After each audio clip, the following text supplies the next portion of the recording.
So, welcome everybody. Today's speaker is Reverend Rick Davis of Salem, Oregon.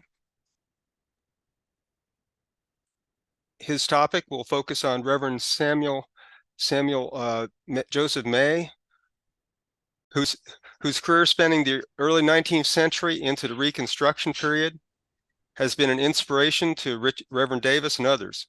The transformation of society through Enlightenment principles centered on humanism is at the heart of their visions.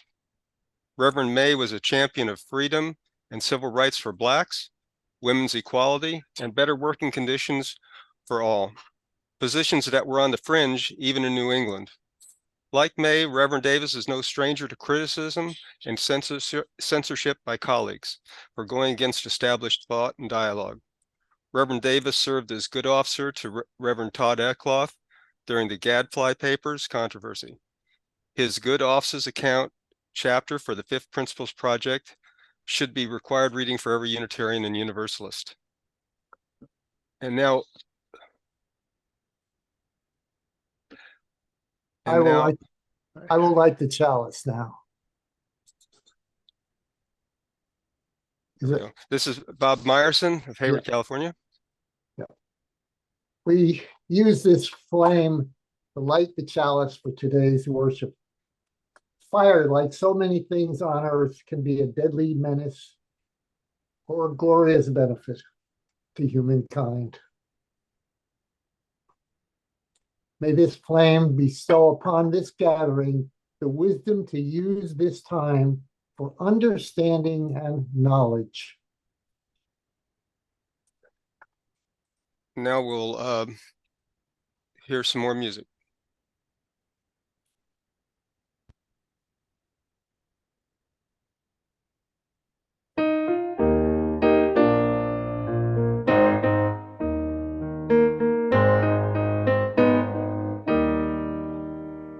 When our heart is in a holy place, when our heart is in a holy place, we are blessed with love and amazing grace. When our heart is in a holy place, when we trust the wisdom in each of us, every color, every creed and kind, and we see our faces in each other's eyes. When our heart is in a holy place, when our heart is in a holy place, when our heart is in a holy place, we are blessed with love and amazing grace. When our heart is in a holy place, when we tell our story from deep inside, and we listen with a loving mind, and we hear our voices in each other's words, then our heart is in a holy place. When our heart is in a holy place, when our heart is in a holy place, we are blessed with love and amazing grace. When our heart is in a holy place, when we share the silence of sacred space,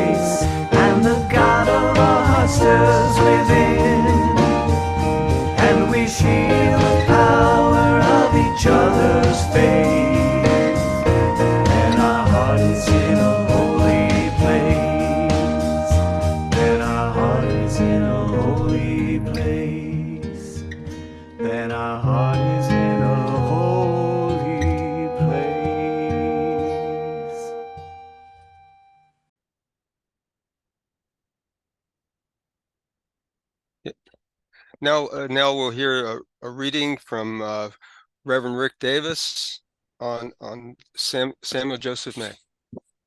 And I seem to have an unstable connection here. So if it becomes problematic, I'll move back into my own office where it'll be less of a problem.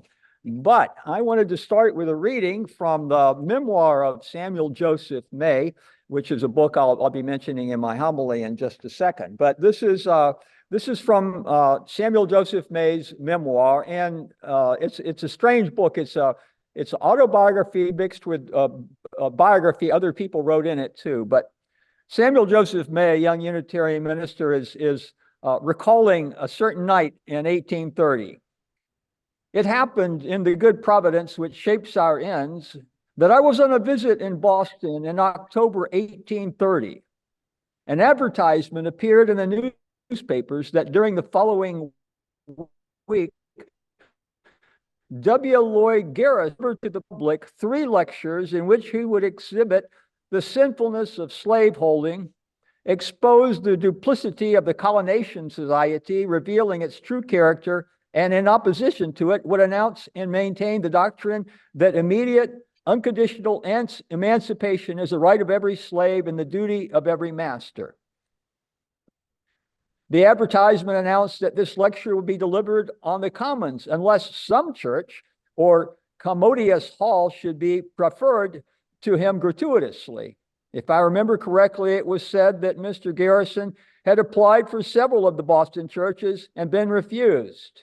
A day or two after the first, I saw a second advertisement informing the public that the free use of the Julian Hall occupied by the Reverend Abner Nealon's church, having been generously tendered to Miss Garrison, he would deliver his lectures there instead of on the Common. And he gets there to the lecture, and Samuel May writes, presently a young man arose, modestly, but with an air of calm determination, and delivered such a lecture as only I believe at the time he could have written, for only he had his eyes opened, eyes so anointed that he could see the outrages perpetrated upon Africans who were wrongs done to our common humanity. He only, I believe, had his ears so completely unstopped of prejudice against color that the cries of enslaved black men and women sounded to him as if it came from his own brothers and sisters.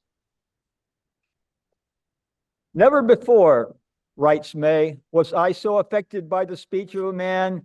When he had ceased speaking, I said to those around me, this is a providential man. He is a prophet. He will shake our nation to its center. He will shake slavery out of it. We ought to know him. We ought to help him. Come, let us go and give him our hands.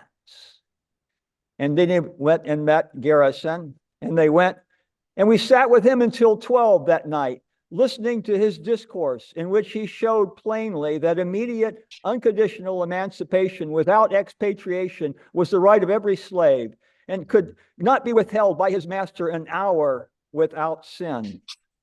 That night, my soul was baptized in his spirit, and ever since I have been a disciple and fellow laborer of William Lloyd Garrison. So that's just a little excerpt from there, that reading.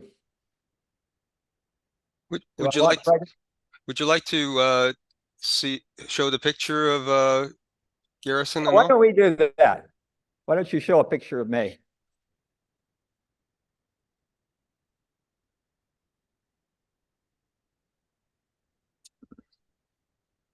So this is Samuel Joseph May, and this is a monument to the jailbreak of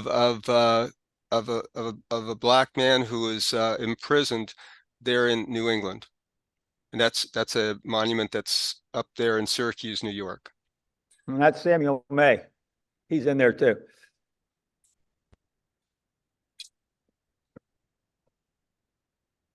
Okay. Shall I hold forth? Are you ready for my remarks? Yes, go ahead. Yeah. Great.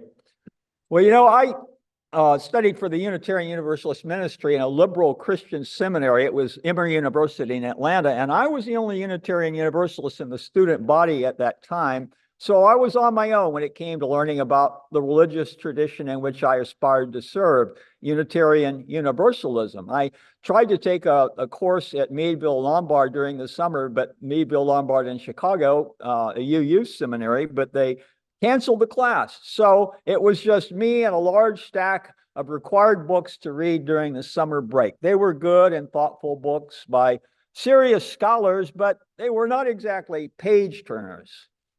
Oftentimes I found myself slogging through the bogs of boredom trying to read those books as I learned about the ancient theological controversies that I was supposed to know about, but which seemed quite remote from my own personal quest for meaning.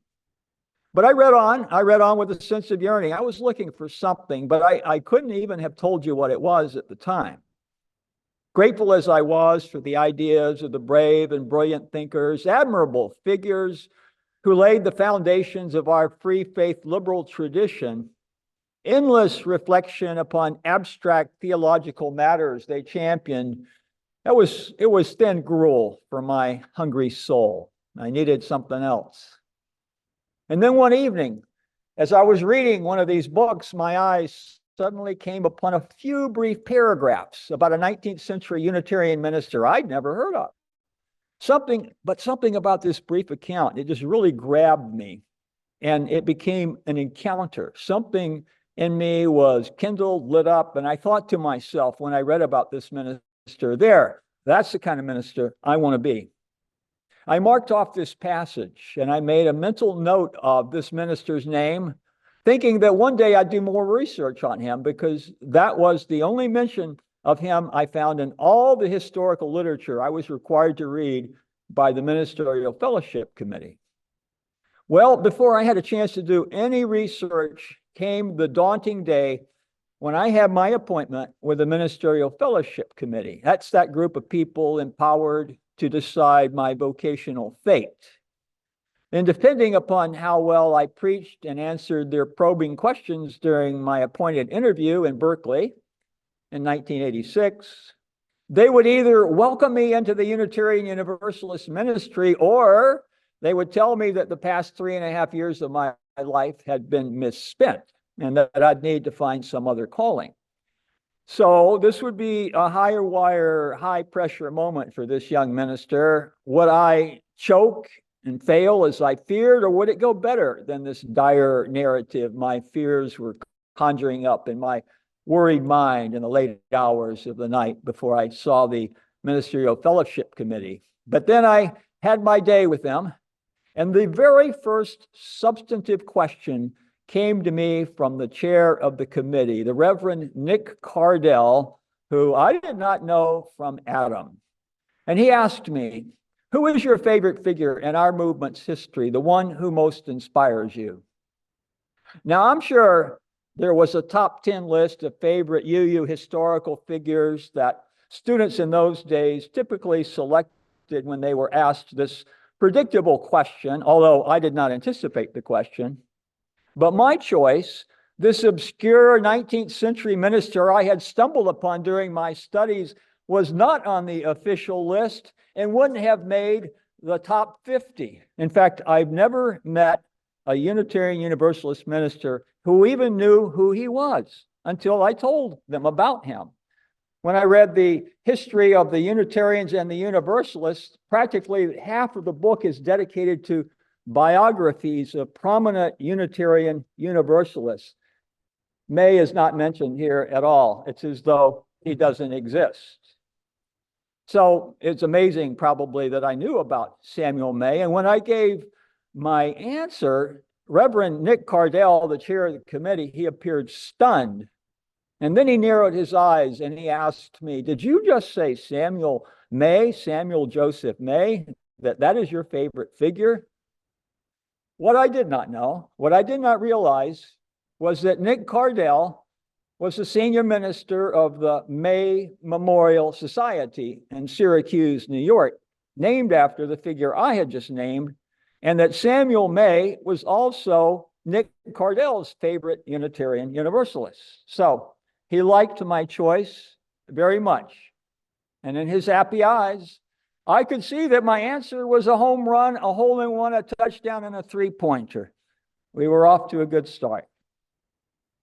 But it would have gone badly from there had I been asked very much about Samuel May, because while my answer was honest and authentic, my knowledge of him was quite meager at the time.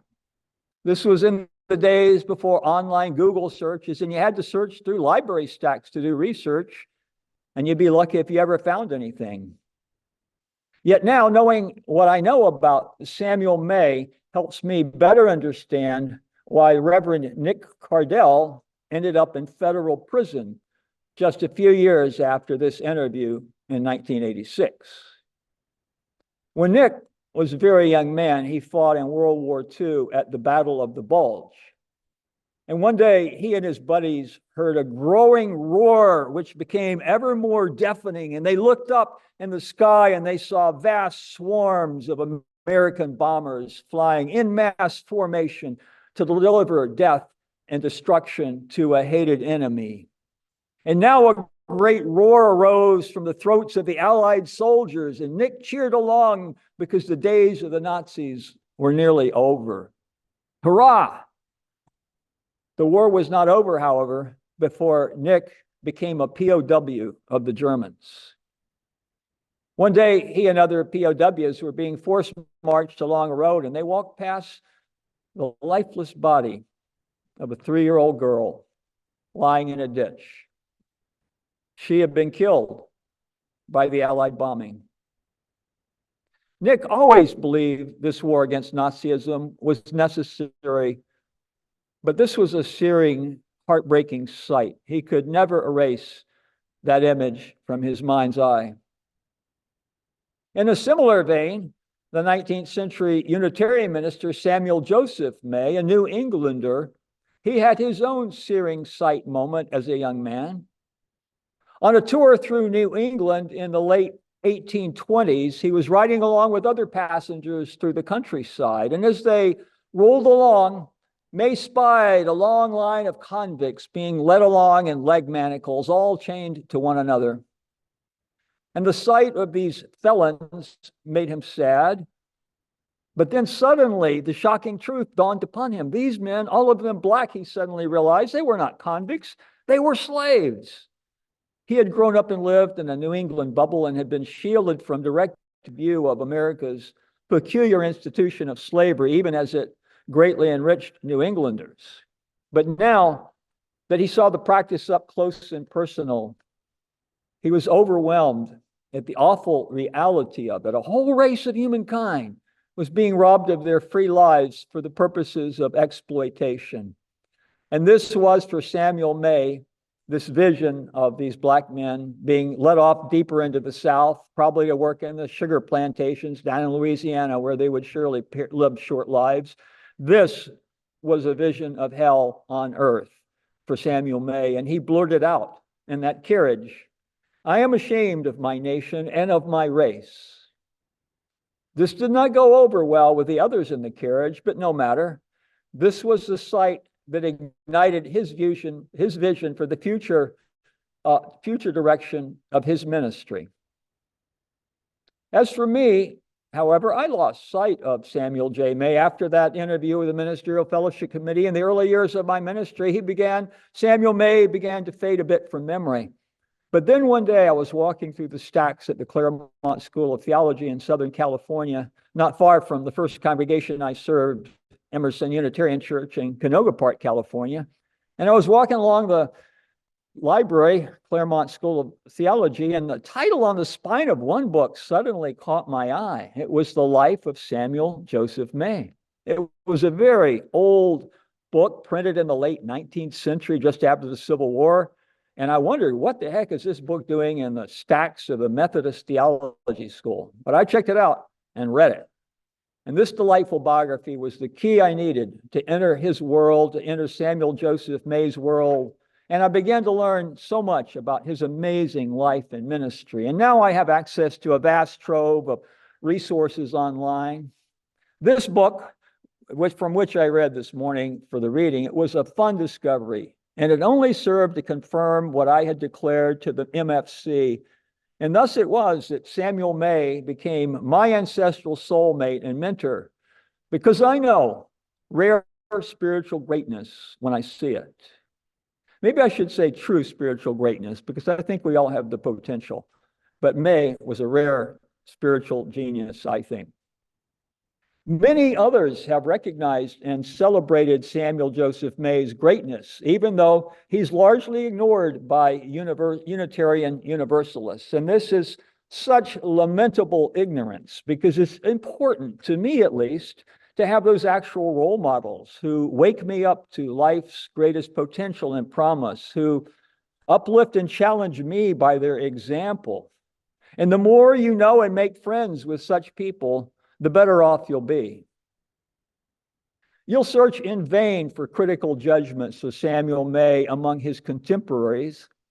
Even as he was courageous and committed in the fight against slavery, so was he an extraordinarily kind and compassionate person in his dealings with others. One evening, a strong proponent of slavery was on his way home from a public speaking event where he and others had viciously attacked and harassed May and other abolitionist speakers. In the early years of the abolitionist movement, particularly in the 1830s and the 1840s, when virulent and unabashed racism was widespread in the nation, opposition to the abolitionists was nearly universal. Nobody liked them. They were often violently attacked, even killed by angry mobs. And as this one man walked down the street who had been harassing Samuel May, he suddenly saw Reverend May coming his way from the opposite direction, and they both recognized each other. And when they were face to face, May immediately got to the most important business at hand. And he said tenderly to the man, "I've heard that your son is ill. Please know that I wish him well." Even if the proponents of slavery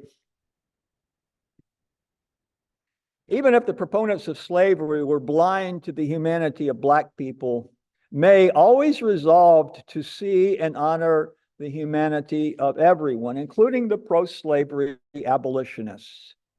And afterwards, this man he encountered in the street that night, he related the story of this encounter to others, his encounter with May, and he confessed, "I have had to give up hating Samuel May." Most folks have probably never heard of the Abolitionist Hall of Fame and Museum in Peterborough, New York.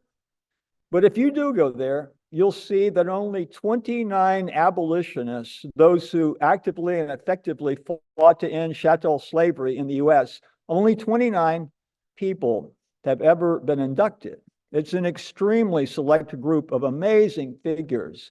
And at the museum, you can learn about all of the inductees, including the Reverend Samuel Joseph May, who is acknowledged there as a moral giant ahead of his time.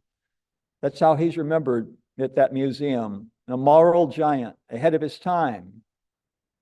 Or if you ever go to Syracuse, New York, you can see May's full life image in the bronze monument that Roy showed us at the very beginning of this service. And on the left side was the image of Samuel May.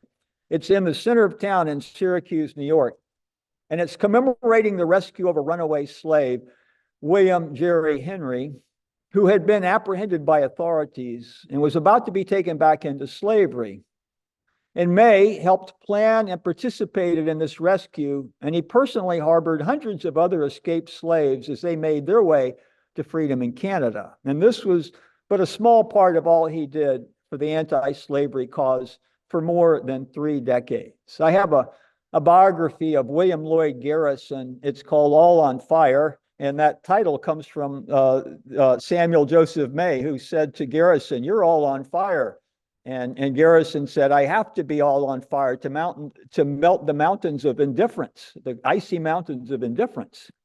But anyway, May helped plan and participated in the rescue.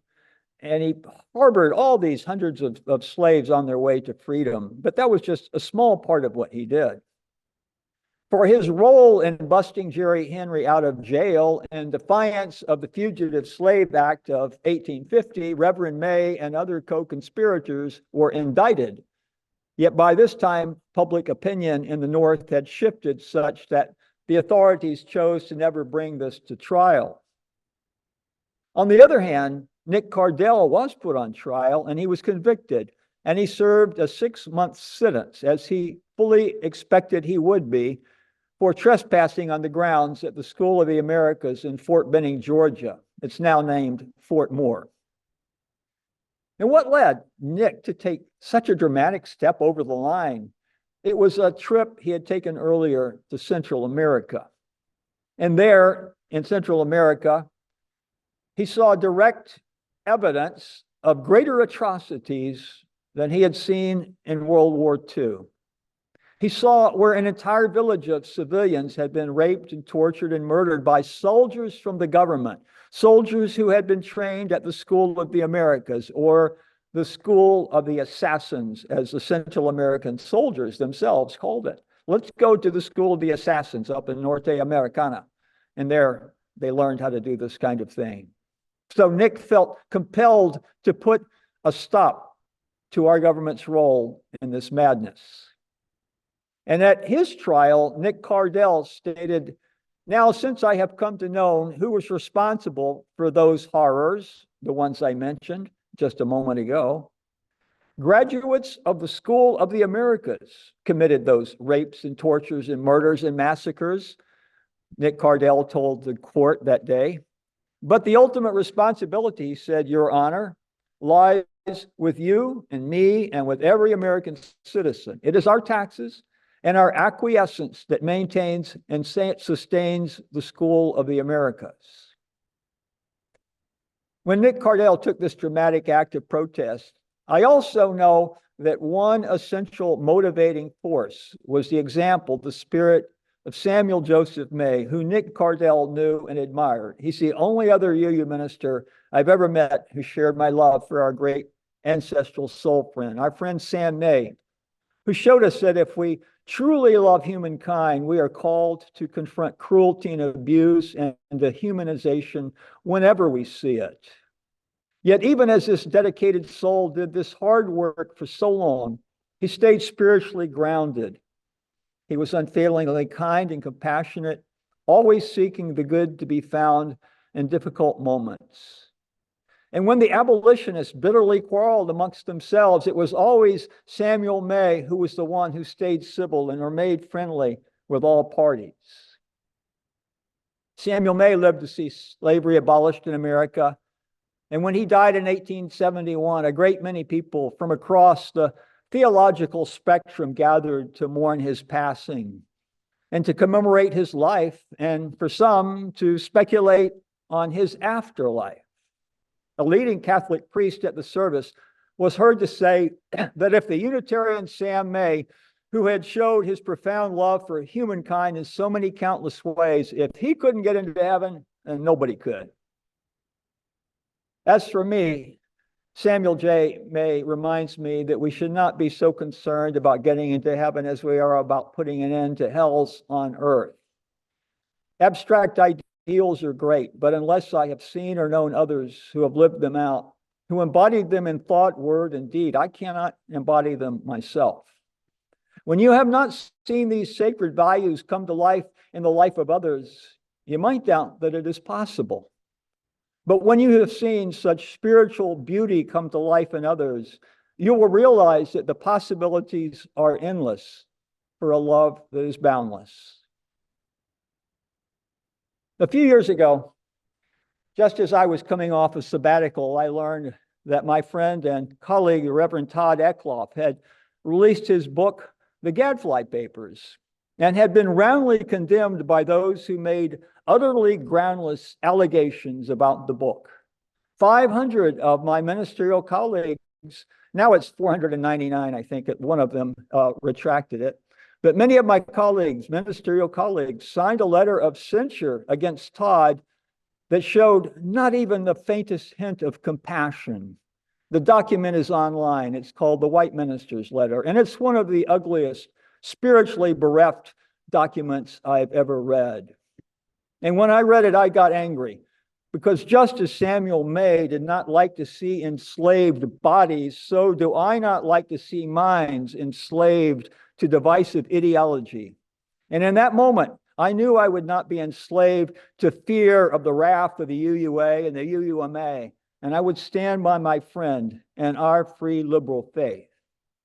It was, in the grand scheme of things, a modest act of courage, but it's one I don't think I would have taken had I not been lifted up by the example of Samuel Joseph May.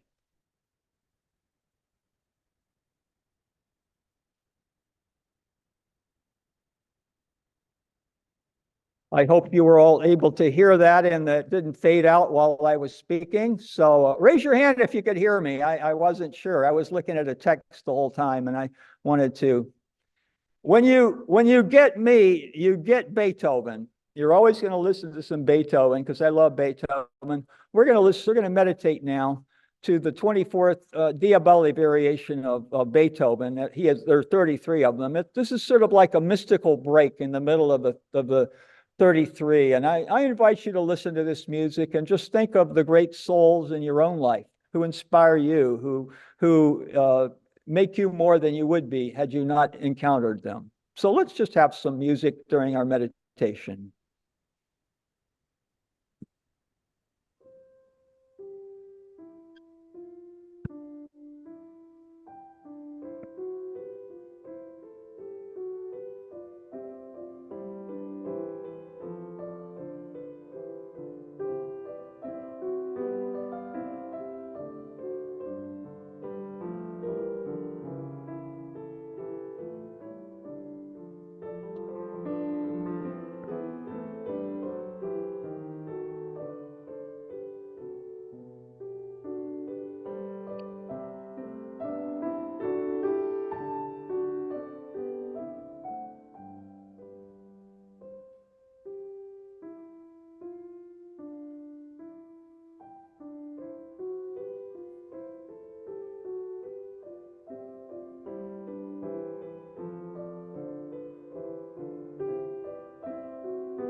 May we learn from the example of Reverend Joseph May. Let us seek out others like him who were courageously ahead of their time, and may we hone our hearts to be agents of justice and freedom. Our closing reading is entitled, May We Raise Children Who Love the Unloved Things by Nicolette Souter. May we raise children who love the unloved things, the dandelion, the worms and spiderlings, children who sense the rose needs the thorn and run into rain-swept days the same way they turn toward the sun. And when they're grown and someone has to speak for those who have no voice, may they draw upon that wilder bond, those days of tending tender things, and be the ones. May they be the ones to speak.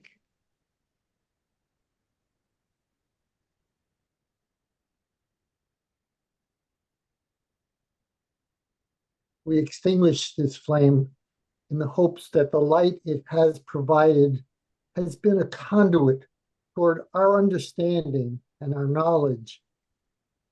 To all present here today, thank you, and may we not forget what we have heard.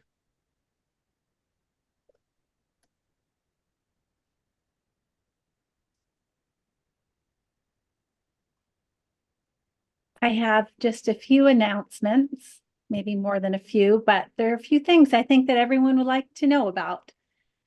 First of all, thank you so much, Reverend Rick Davis, for your meaningful message and compelling history lesson.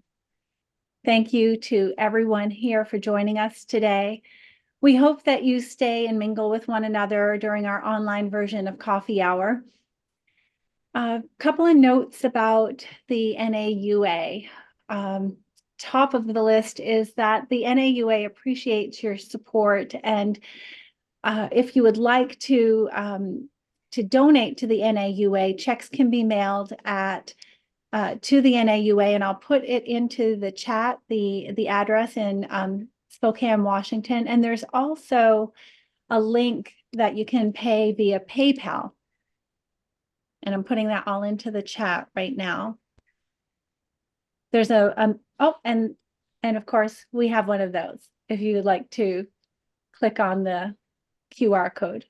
Thank you for showing that. Interesting, there is a way online that you can set up a recurring contribution as well, so that you can just schedule whatever you would like your donation to be, and it will just on an ongoing basis, monthly or weekly, even annually, whatever you would like to donate is appreciated.